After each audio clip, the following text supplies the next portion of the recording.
Hi again, everybody, and welcome to Frankly Speaking.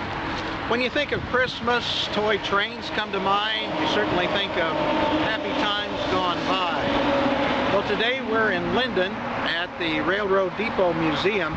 We're going to receive a private tour of this wonderful facility that reminds us of the nickel plate days and all of those wonderful trains that we remember from our youth. Frankly Speaking begins right now.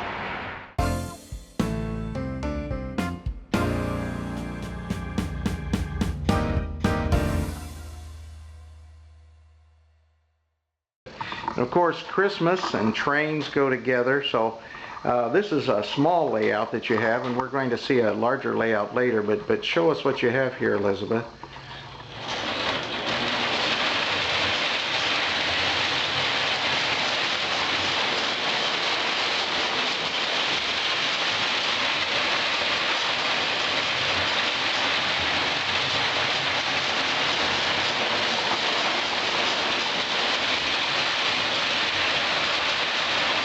And tell me about this particular layout. I'll turn it off so okay. It makes so much noise.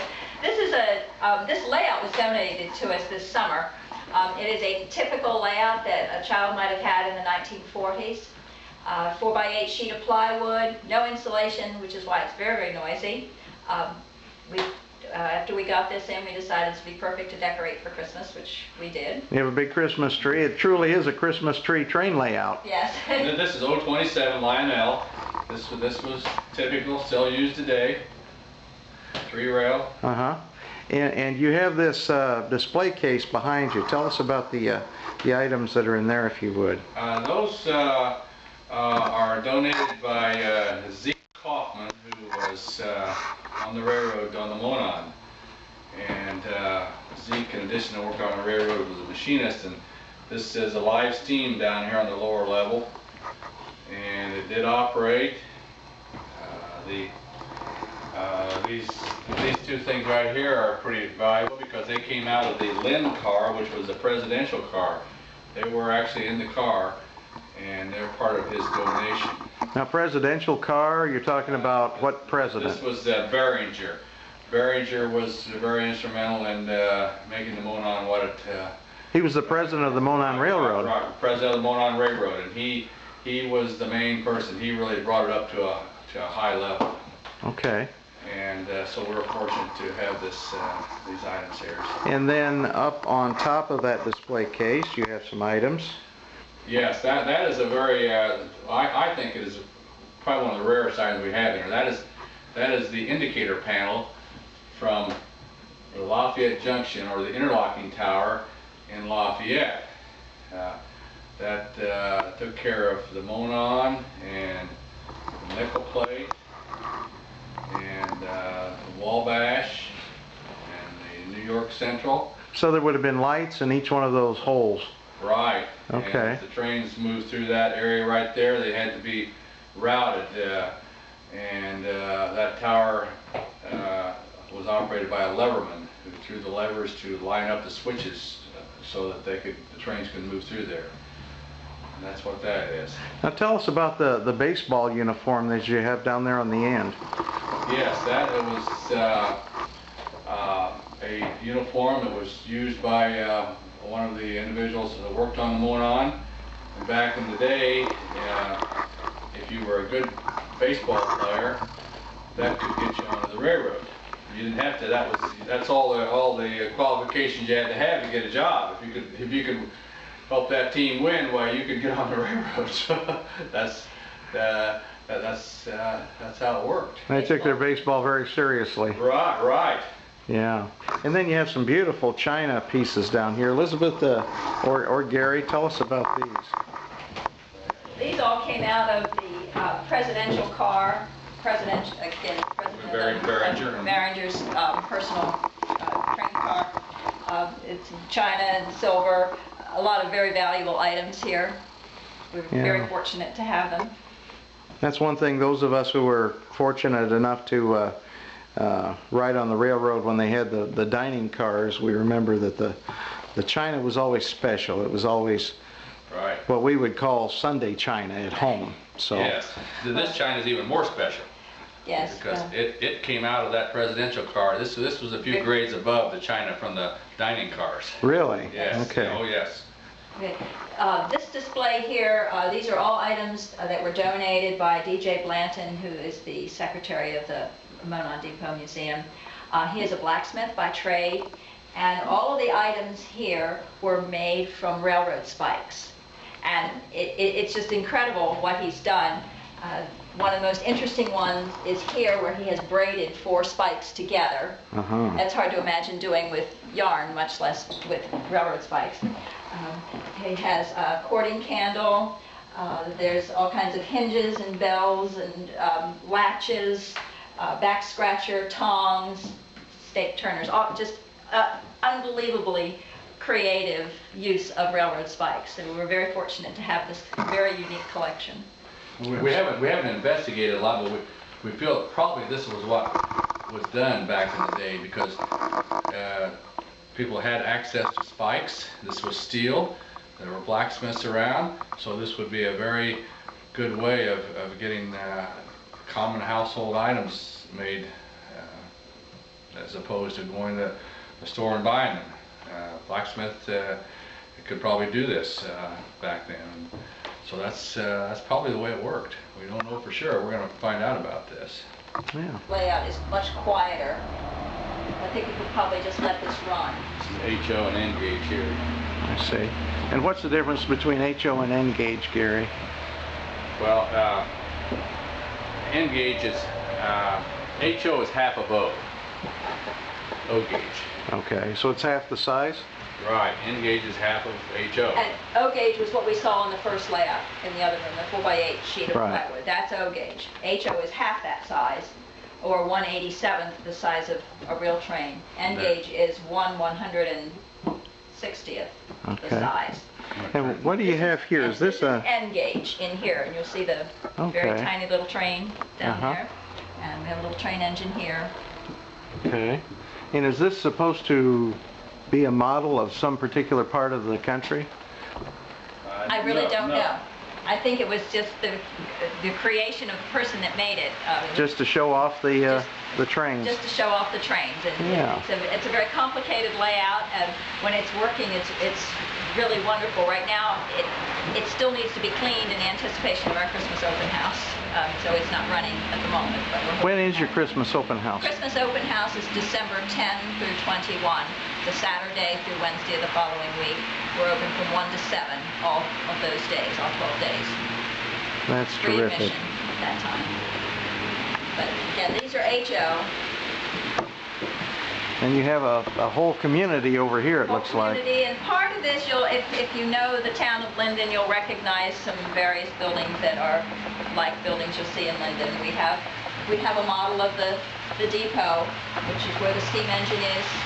The steam engine is on what is now the CSX track. Uh-huh. The other track that goes on the other side of the depot was the nickel plate that is now gone. Very good. Nice. Really nice. This is a static display, though we do have the airplanes and the blimp and the hot air balloon that work. And we have a little fire in our building in the back. Oh my. Hope the fire department gets there in time. Right. And there's lots of detail, very tiny little detail, but there's a wedding party coming out of the church here, which always fascinates people. And they're oblivious to the fire not a block away. That's right. That's right. Making its way up Linden up here? Mount Linden Station, Linden, Oh. Indiana. And the elevation is 811 feet, because the elevation of the depot is actually 801 feet. And so this is 10 feet up. 10 feet higher, so that elevation is correct. That's right.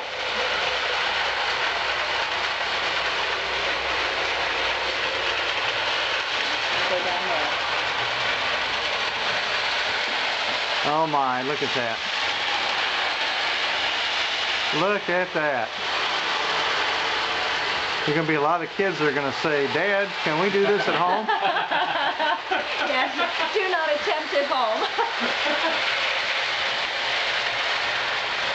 That's going to come back here. Uh-huh.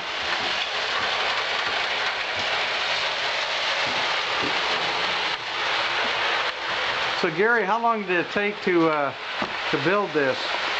Elizabeth and I have worked on this since Labor Day. Really? We figure we have about 200 to 300 hours. 200 to 300 hours. Isn't that marvelous? That is just so terrific. It's different. This is a little lazy and good. Absolutely. Absolutely. And then you have another Christmas tree layout over here. Now these are very noisy, so you probably just let them run for a I'm going to minute. turn that one on right there. Oh my goodness. This is old. This is wide gauge or standard gauge. A little cold here in the morning. This one would have cost about $60, $70, $80 back in the 30s.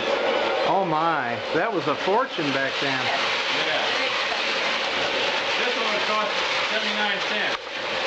Really? It's a Walgreens, a round of crack. That's a wind-up train, as opposed to an electric. Is that a Mark? A Mark's wind-up train? I know they made them. This one doesn't have to be Mark's here. Mark's is the most common, but this is a different brand here, made in Chicago. Okay. The one in the center was donated to us by Home Depot. That is a G-gauge train, and that's even larger than the O-gauge.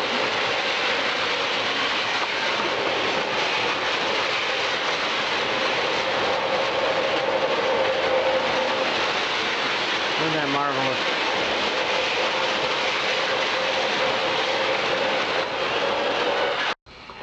Tell me about the Linden Depot Museum. Mm-hmm. Right. Tell me about the history of it. Well, this museum is housed in the actual Linden Depot. The building is about 106 years old. It is the only surviving junction depot in Indiana. It sits where the nickel plate track ran east and west across the front of the depot. The Monon track ran north and south. The Monon track is still there. It's currently used by CSX and Amtrak. The nickel plate track was removed in the 1960s. Mm-hmm. And how long have you folks been involved with the I've been museum? in about 5, 6 years now. Yeah. And I've been doing this for about a little over a year. Okay. And how did you get involved? Well, my grandfather was born here in Linden. He started to work here in 1906 on the railroad. And then he went on to work for the Monon as an engineer for over 54 years. So I lived in the North End in Lafayette, so that was railroad. If you lived there, that's all it was railroad. So I've been involved and just had an interest in railroad over the years, and I did all the displays for the Tippecanoe County Historical Society for their museum for about 5 years. And they asked if I'd come out here, so I said, well, when I close up my business, why, I'll be available. So I closed it up and been out here ever since. And what business were you in? I had the urethane foam city in Lafayette for 25 years. Okay. Yeah. Now, how did you get involved, Elizabeth? Well, I've always loved trains. My grandmother worked for the B&O B&O Railroad. I'm from Maryland. Mm-hmm. And there was a train. The train ran right behind my grandparents' house, and as a small child I would always go out and wave to the train, and so I was very familiar with trains. And of course Baltimore is very big into trains. The oldest station in the country is in Ellicott City, Maryland, just west of Baltimore. And so as a child, my father gave me a Gilbert HO train when I was about 3 years old, and I always loved my train, and we always set up trains at Christmas time, and then it turned into a permanent layout. And so I've always loved trains, and I met Gary through ballroom dance. We're both ballroom dancers, and he talked about the museum, and he could sense that I was interested in trains, and he finally said, well, would you like to come out here? And that was kind of the beginning of the end. Here we are. And what did you think when you first saw the museum? this place is just amazing. And the neatest thing about it is the fact that there are so many real items here on display. So many museums nowadays have become these places where they'll put one item on display and they'll have lots of text, and they want you to, see this one item and use your imagination to figure what's going on. This museum has lots of things out. We have lots of lanterns, we have lots of tools, we have lots of the things that were really used with trains, in addition to having the model trains. So there's a lot packed into this small place. And tell us about what's on the grounds, because you have a lot of items, I mean full-size cars and so forth, that are outside the building. Right. Well, preservation of railroad history is our mission here.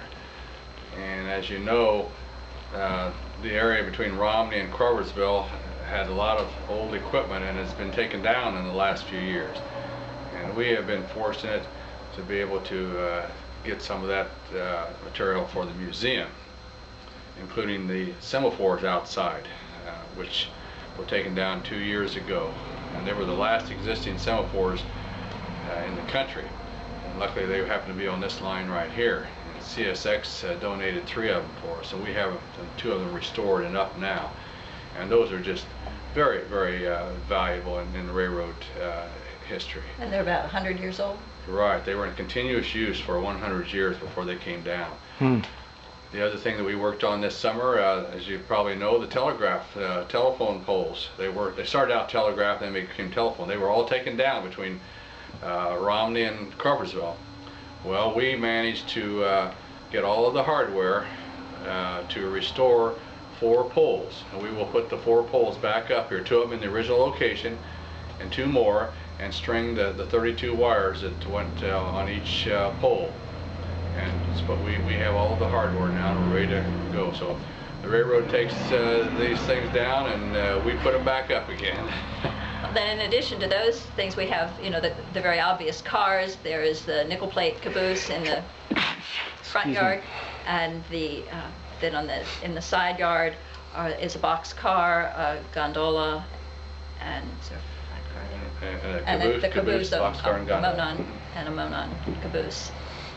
Well, that's marvelous. It's just marvelous. And of course we need to mention that the museum is located right on US 231 in Linden, and you really can't miss it. It's over on the, what is that, the west side of the street? Yes. Mm-hmm. Yeah. Well, I sure appreciate this today. This is neat. We've got a private tour of the museum, and how often does that happen? Right. Yes. Again, we'll be open the 10th through the 21st, and last year we had over 1,000 people here, so we expect to do that again this year. Wow, that's great. Anything else you want to say before we wrap it up? No. Well, one thing I guess maybe our gift shop. We do have a very nice gift shop here. A lot of train items, and everything's priced right. So anybody that wants to do some Christmas shopping, this is a place that you can do it. And one more time, tell us about your open house. It's December 10 through 21.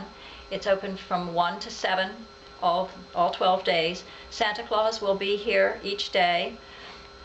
There'll be some light refreshments for people. It is free admission, and we hope to have a good turnout and have everybody just come and enjoy our trains. Great.